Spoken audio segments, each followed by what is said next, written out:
conflict. So we'll go to the topic paroxysmal non-epileptic events. So the objective to review one of the most important problems faced by the general pediatricians and pediatric neurologists. Paroxysmal non-epileptic events are also a frequent reason for pediatric neurology consultations and admissions for diagnostic video EEG monitoring.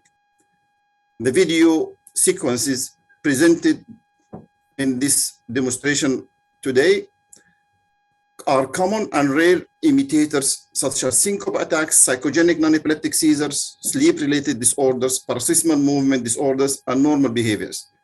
I don't think within 45 minutes I can cover all of them, but we'll do our best. So the objective is to understand the prognostic and therapeutic implications of effectively diagnosing non-epileptic events, and learn a general diagnostic approach and indications for further investigations when diagnosing a child with non-epileptic paroxysmal events. What is epilepsy? Tendency to suffer recurrent unprovoked epileptic seizures. The clinical definition: an intermittent paroxysmal stereotype disturbance of consciousness, behavior, emotion, motor function, perception, or sensation.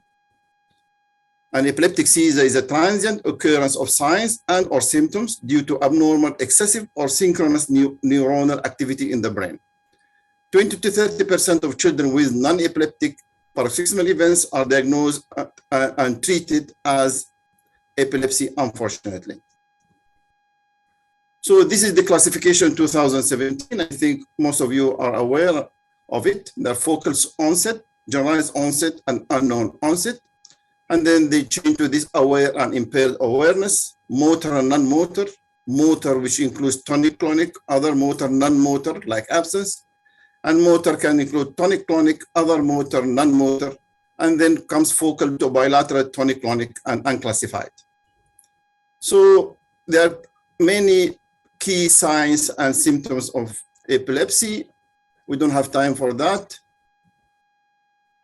About the paroxysmal non-epileptic events, we have paroxysmal movement disorders, sleep disorders, migraines, syncopal and anoxic seizures, behavioral, psychological, and psychiatric disorders.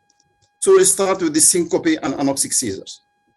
This include vasovagal syncope, reflex anoxic seizures, breath-holding attacks, hyperventilation syncope, compulsive valsalva, imposed upper airways obstruction, orthostatic intolerance, long QT and cardiac syncope, and hypercyanotic spells. The paroxysmal movement disorders include tics, stereotypes, paroxysmal kinesiogenic or non-kinesiogenic dyskinesia, paroxysmal exercise-induced dyskinesia, benign paroxysmal tonic upgaze, episodic ataxia, alternating hemiplegia, hyperexpexia, opsoclonus myoclonus syndrome, benign myoclonus of infancy, and shuddering attacks, jitteriness, Sandy Fair syndrome, non-epileptic head drops, spasmus nutans, raised intracranial pressure, and paroxysmal extreme pain disorder. I have for each of these events, I have a video 1 or 2, but because of the time, we cannot show all of them. Then there are sleep-related conditions, like sleep-related rhythmic movement disorders, hypnagogic jerks, parasomnias, rapid eye movement sleep disorders, benign neonatal sleep myoclonus, periodic leg movements, narcolepsy, cataplexy. And then migraine-associated disorders, like migraine with visual aura, familial hemiplegic migraine, benign paroxysmal torticollis, benign paroxysmal vertigo, cyclical vomiting. And then come the behavioral, psychological, and psychiatric disorders, which include daydreaming, infantile gratification, eidetic imagery, tantrums and rage reactions, out-of-body experiences, panic attacks, dissociative states, non-epileptic seizures, hallucinations in psychiatric disorders, fabricated and factitious illness. So start with case 1. I don't know whether the video is clear.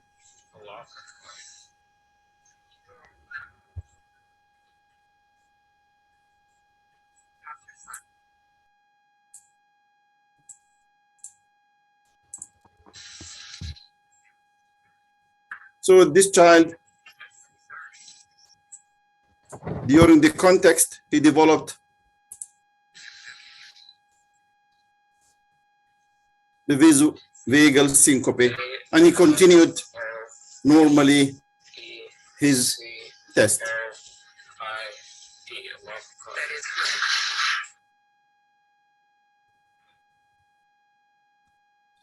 So a few words about vasovagal syncope. Detailed history will usually identify the triggers: prolonged standing dehydration, change in posture and emotional upset, the settings and stimulants. There sometimes your hair brushing or blood drying after bath, venipuncture or standing up. There is reduced blood pressure and slowing of the heart rate. And early symptoms include blaring and loss of vision, ringing in the ears and dizziness. Pallor and autonomic symptoms such as flushing, sweating, feeling warm, nausea, and abdominal discomfort may occur. So the fall in a vasovagal syncope may be flaccid with loss of tone, but many people, possibly up to 50%, fall with hips and knees extended, with some moaning or groaning as they fall. Visual hallucinations and dreamlike experiences may occur, but unlike epileptic seizures, these are not stereotyped. Stiffening and convulsive movements occur in at least 50% of syncope. These are brief, lasting seconds, and can be distinguished from tonic seizure and generalized convulsive seizure due to the shorter duration, triggers, associated symptoms, and recovery. The convulsive movements are typically not rhythmic. Post-episode confusion is typically very brief after syncope, where confusions greater than 10 minutes suggest an epileptic seizure. Injury can occur in a syncope, as can tongue biting, but this is often at the tip of the tongue, whereas lateral tongue biting suggests a convulsive seizure. Urinary incontinence is uncommon in syncope, but can occur. A family history of vasovagal syncope is common. A family history of sudden death, drowning, or events triggered by exercise or fright are important clues to a cardiac syncope. Inter-ictal EEG is not of any diagnostic or prognostic value for syncope. Let me show you some people syncopizing. So these are German medical students. They're in and Valsalva as you stand. So they're doing Valsalva maneuver. You will syncopize. So here's a healthy, normal German medical student syncopizing away. There he goes. He's taking a little longer than usual. There he goes. I want you to watch on each of these patients what their movements are like. Actually, they are not patients, they are normal people. That's the myoclonus that reliably accompanies somebody who has transient ischemia to their cerebral cortex, or it may be the basal ganglia, we're not really sure. So she twitches a little bit. Those are fine examples. But you say, I can tell the difference. Well, you tell me if you can tell the difference between this guy. Watch this. Watch these movements. If you're seeing this yourself in the emergency department, I would argue this would be difficult to distinguish from a generalized tonic-clonic seizure, let alone if we're asking these patients' family members who are freaked out. Watch her. She's my, I mean, this is a normal person. This is you. You. Okay, because of the time will go on. So hyperventilation syncope. So case 2, this is a child where they took blood from the child, venipuncture.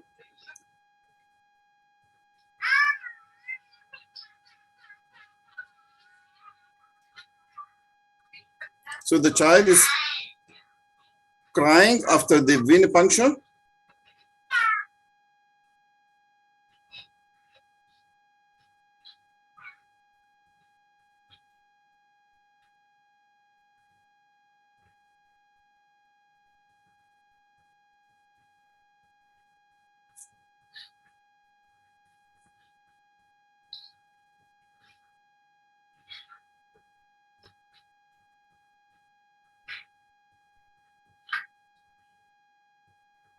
So very typical of reflex anoxic seizure, most probably, or breath holding attacks.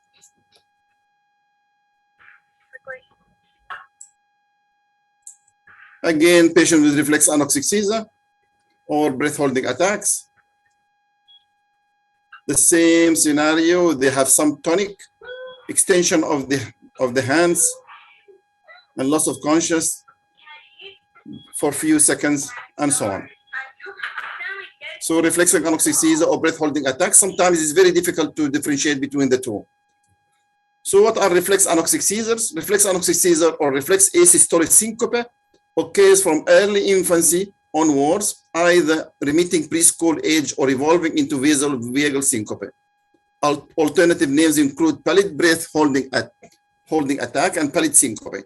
In these events, unpleasant, typically sudden stimulus such as bump, knock on the head, cut, or abrasion leads to a profound vagal discharge with a dramatic drop in the heart rate and transient asystole, to differentiate from the breath holding attacks, where there is anoxia due to stopping of breathing. The child might cry very briefly or let out a couple of grunts and then becomes exceedingly pale and loses consciousness. Decerebrate posturing with extensor stiffening may mimic a tonic seizure.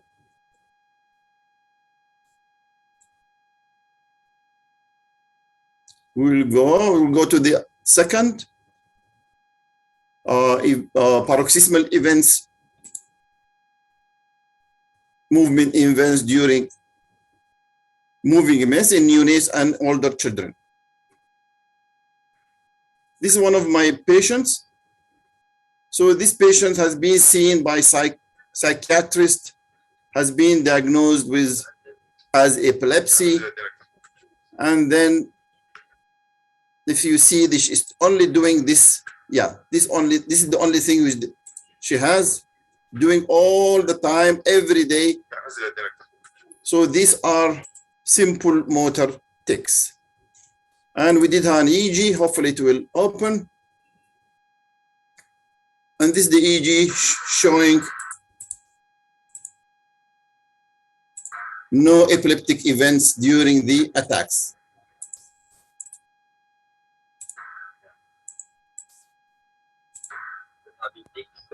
The EEG is not showing the Imad.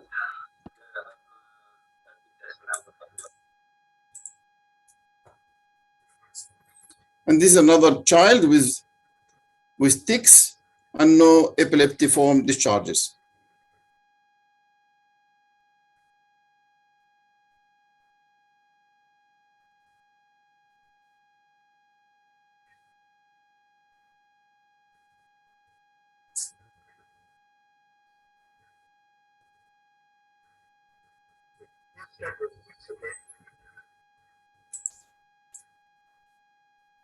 And this is another example of tics occurring in the eyes. So it simulates eyelid myoclonia, epilepsy with eyelid myoclonia. But if you do the EEG, ictal EEG, this will have no epileptiform discharges. It looks like epilepsy with eyelid myoclonia. So this is an interesting. These children come with these movements. So these are called stereotypes or mannerisms. Mannerisms. There are many types of mannerism, like this one.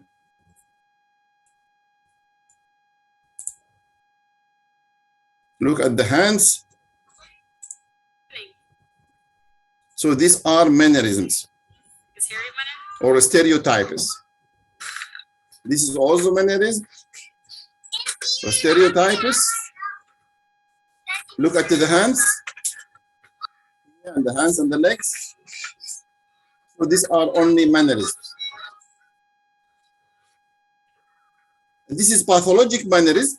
It's very severe, and this usually occur in people with mental illness.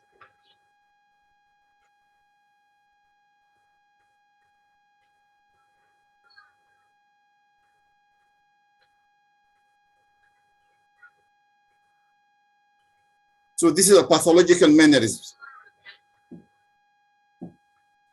So stereotypes or mannerisms are repetitive movements, postures, or utterances that may be simple, such as body rocking, head banging, or complex, such as finger movements or wrist flexion extension, may be primary, seen otherwise normal individuals, or secondary, as shown in the last video, associated with autism, intellectual impairment, and other intellectual disorders. can be distinguished from epileptic automatism by the characteristic movements. Epileptic automatism typically occur in a child who has altered awareness and responsiveness and other features of focal seizures. Another case, this is an interesting case. I have about 4 patients.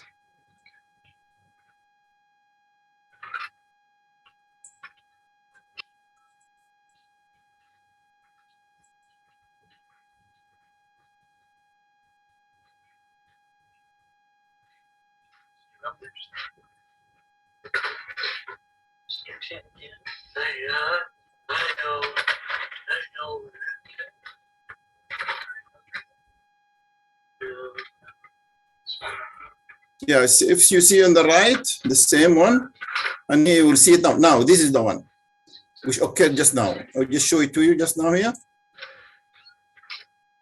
Here, this is the one, and here in this patient also. So these are called paroxysmal kinesogenic dyskinesia, paroxysmal kinesogenic dyskinesia, or PKD. It's a hyperkinetic movement disorder characterized by brief attacks of abnormal movements triggered by sudden normal movement. The triggering movements are typically whole body movements and can include standing up from sitting or getting out of the car. Some individuals describe a feeling prior to the abnormal movement, and this may be described as a rush through the body or a feeling of tightness. The abnormal movements are usually dystonic in nature, though they can appear coriform and can affect limbs or other sides of the body. Can be sporadic or familial, inherited in an autosomal dominant fashion, and may coexist with epilepsy syndrome, which is called familial infantile epilepsy. The movement disorder typically has its onset in mid-childhood or adolescence and may remit in the 3rd decade. PKD with or without associated epilepsy is associated with mutation in the PRRT2 gene. Attacks may mimic frontal lobe seizures. However, movements as a trigger is the key differentiating feature in the history. PKD can respond dramatically to low dose of carbamazepine. This is one of my patients, and I think it is clear. This is me tapping the nose. So this is hypereplexia. Another one of my patients.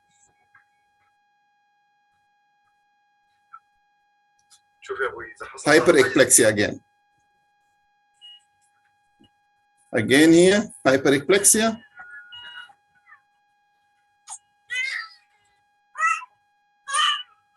And you see here the dystonic feature of the hypereplexia. And this can be fatal if not treated. You have to flex the child. And this is in the neonatal with homozygous mutation.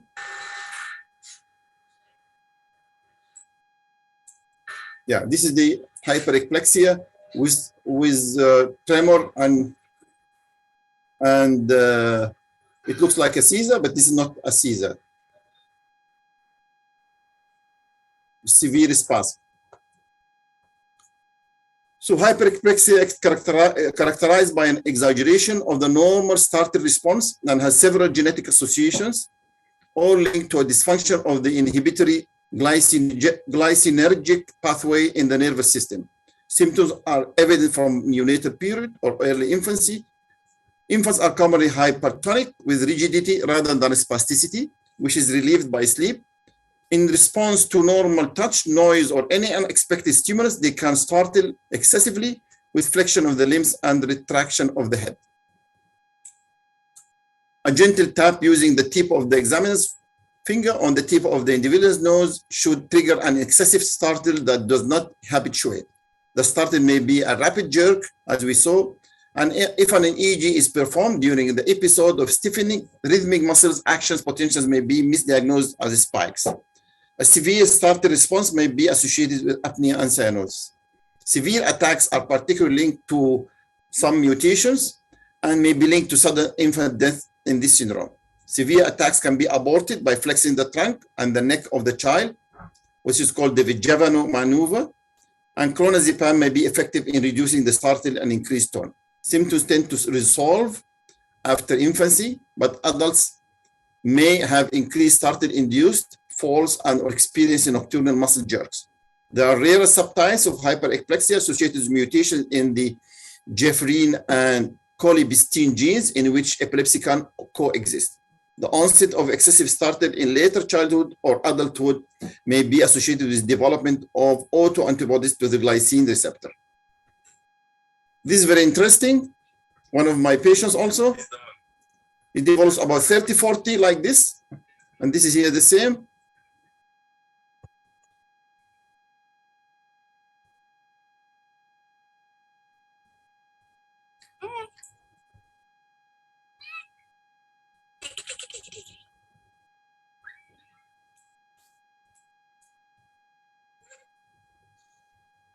Yeah, this is the one.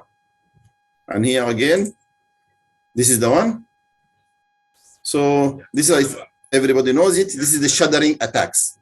Shuddering attacks.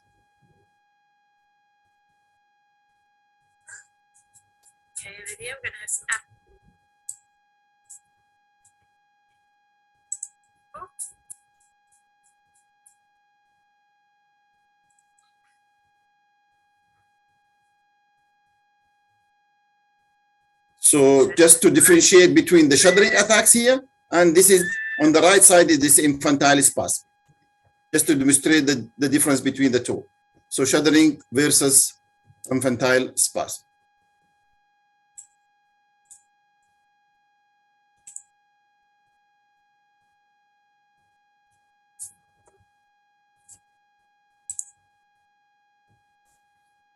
Few words about shuddering attacks are considered a benign movement disorder of infancy or early childhood involving repeated daily bursts of whole body shuddering without impaired awareness or consciousness.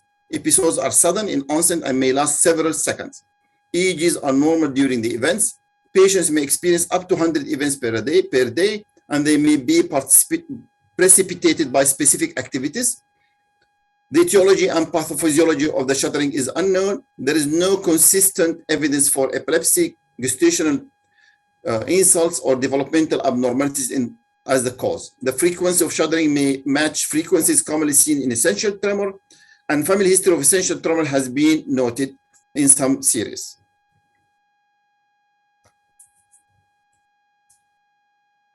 This is a case of gratification disorder.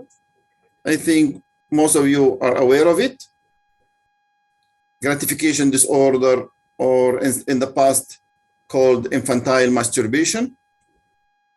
Another patient with gratification disorder, see the typical extension of the feet and the scissoring. So these are gratification disorders. Again, here, this is the typical picture of gratification disorder.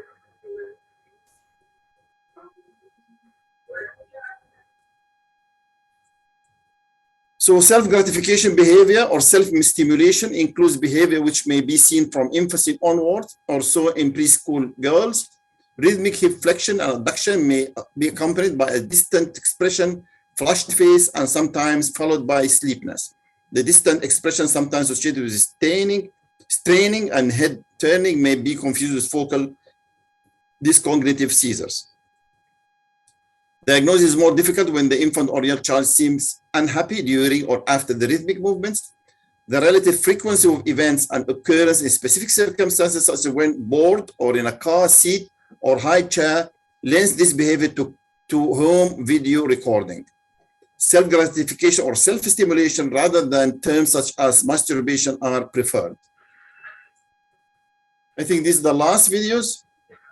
So this is our simple things, but are sometimes confused with seizure. These are dystonias.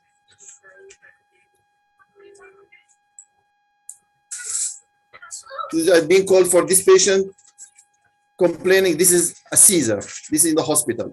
So this is only dystonias. Again here, this is hemidystonia, only one side.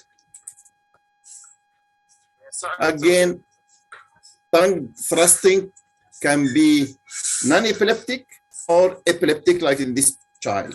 And sometimes it's difficult to differentiate unless you do video EEG recording. This is very common. I see it almost daily. Normal children with normal behavior, and people think that there is a problem. So this is a normal behavior, normal rhythmic behavioral movements when the children, when they are happy, but the parents are unhappy. So this is a normal rhythmic behavior. Again, normal rhythmic behavior. Here again, here. It's a normal behavior. This, again here, this is the same.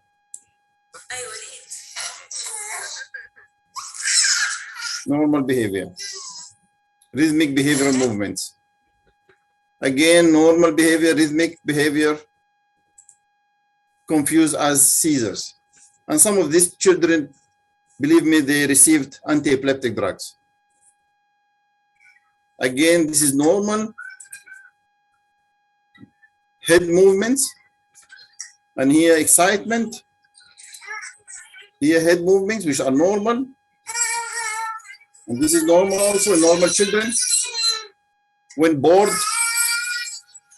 has nothing to do, then they will do that. This is a patient who's having choreoacidotic movements and also thought to have seizure, but these are not seizures, these are only choreoacidotic movements. This is very interesting.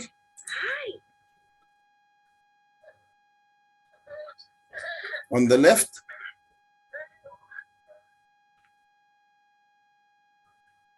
yeah, so only choreoacidotic movements. And here also the same. Just a second, okay?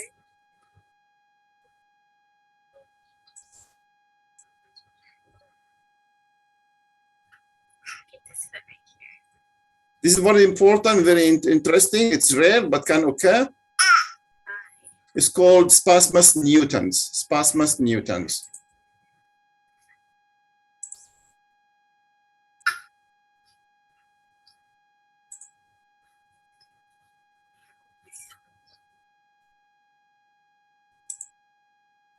This is a patient who has non-epileptic head drop. See, non-epileptic head drop. The EEG is normal. So this are not infantile spasms. And this is very rare, but can occur. Paroxysmal extreme pain disorder, and the past is called familial rectal pain syndrome. When the child develops, it looks like a seizure, but it's not a seizure. It's only due to mutation, in a certain mutation. I don't think we have time for the familial rectal pain to describe, but just know that there is a sodium ion channel gene involved. I don't think I have time to talk about the sleep-related disorder, maybe in the future. Thank you very much. Thank you very much, Dr. Imad. Still you have time. If you have just a few videos you can go over. Just 5-10 minutes. You have time? 5 minutes, okay. So I can speak about the sleep-related conditions? Yes. Or at least some of them, okay? Yeah, you have 10 minutes. Related rhythmic movement disorders, hypnagogic jerks, parasomnias, REM sleep disorders, benign neonatal sleep myoclonus, and periodic leg movements and narcolepsy cataplexy. For example, this one of the very common, I see them every week, only head rocking and shaking during sleep. So this is one of the parasomnias, and it is usually normal and with good prognosis. Again, the same thing. Here, the same thing, rocking during sleep. And this is only head rocking and shaking during sleep.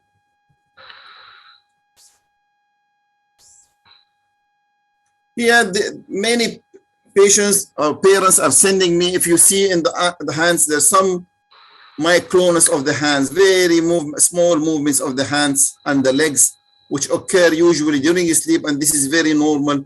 But you know, mothers especially new mothers are worried about this. This is only sleep myoclonus. It can occur in the newness or infancy or childhood.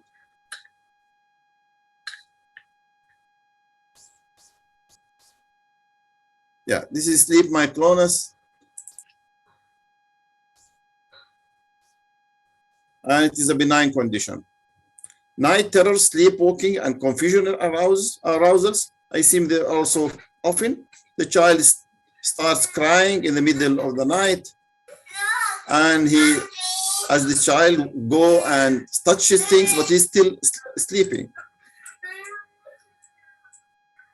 And crying, and so on. And sometimes they make things as if they are awake, but they are asleep. So this is one of the night terrors and sleepwalking.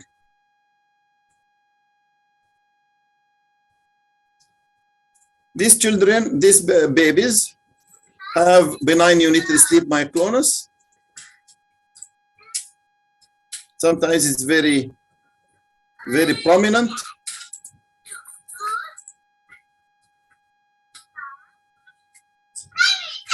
And can affect the upper or lower limbs and the whole body, like here.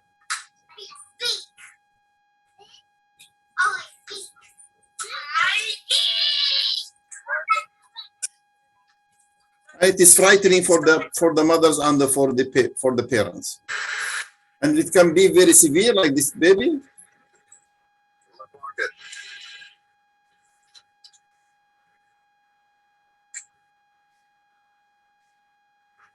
And you see here the EEG maybe is not clear, but the EEG, there is no any epileptiform discharges during these events. So these are only sleep myoclonus. The only thing, if you awake the child, it stops immediately. So the test is just tell the mother to awake the child, then it will stop immediately, or the baby. The benign neonatal sleep. So benign neonatal sleep myoclonus.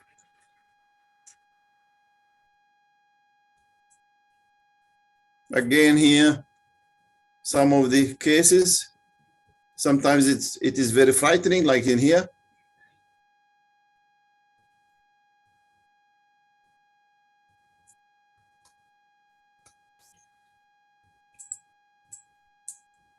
Yeah, this is one of the narcolepsy, cataplexy. It's a long video, but anyhow, the child suddenly collapses to the ground.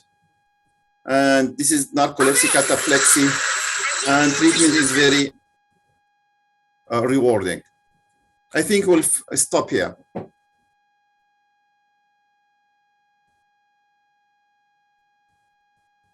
Mudathir? Thank you very much, Dr. Imad. That was very excellent presentation for the all epilepsy mimickers or imitators. I'm not sure if there are any questions. I will see the Q&A box if there is any questions.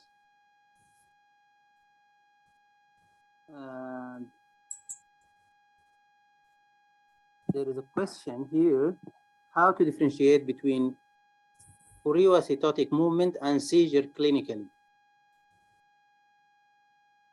Yeah, clinically means what you see. That's why we love to make videos. So always when you see something once, you will not forget it. This is mean clinical. Choreoacetotic clinically are very different from seizures. Of course, seizures are many types of seizures, but if you mean tonic-clonic seizure and so on, in choreoacetic movements, there is no loss of consciousness. The rhythm of the movements of the choreoacetosis is different. And in epilepsy, usually there is epilepsy with all the manifestations of epilepsy. The child, if it is a tonic-clonic seizure, he loses consciousness and he has tonic phase and a clonic phase and so on. So just see many videos of choreoacetosis and videos of patients with seizure, especially tonic-clonic seizure, then you can appreciate the difference. Another question: are all these conditions benign and don't need management? Yes, as I mentioned, these conditions are benign.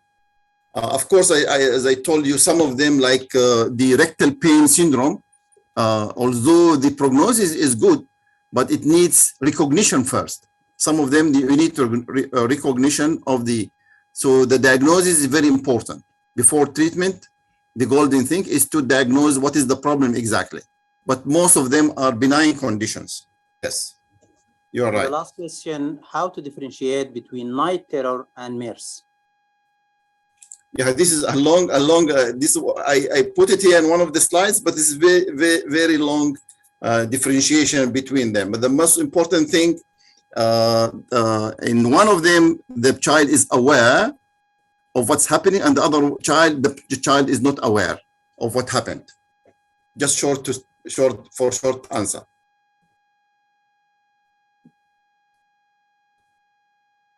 Okay, I think we don't have any more questions. So by the end of this talk, we'd like to thank Dr. Imad. Thank you very much, Dr. Imad, for the excellent presentation. We enjoyed it. Thank you. Thank you very much. Assalamu alaikum. Thank you. So there is a little change in the program. So Dr. Muhammad Babikir will present now approach to child with dystonia and status dystonicus. And then after that, we'll take the break. Okay, I'm not sure that Dr. Babikir is here. Dr. Muhammad Babikir.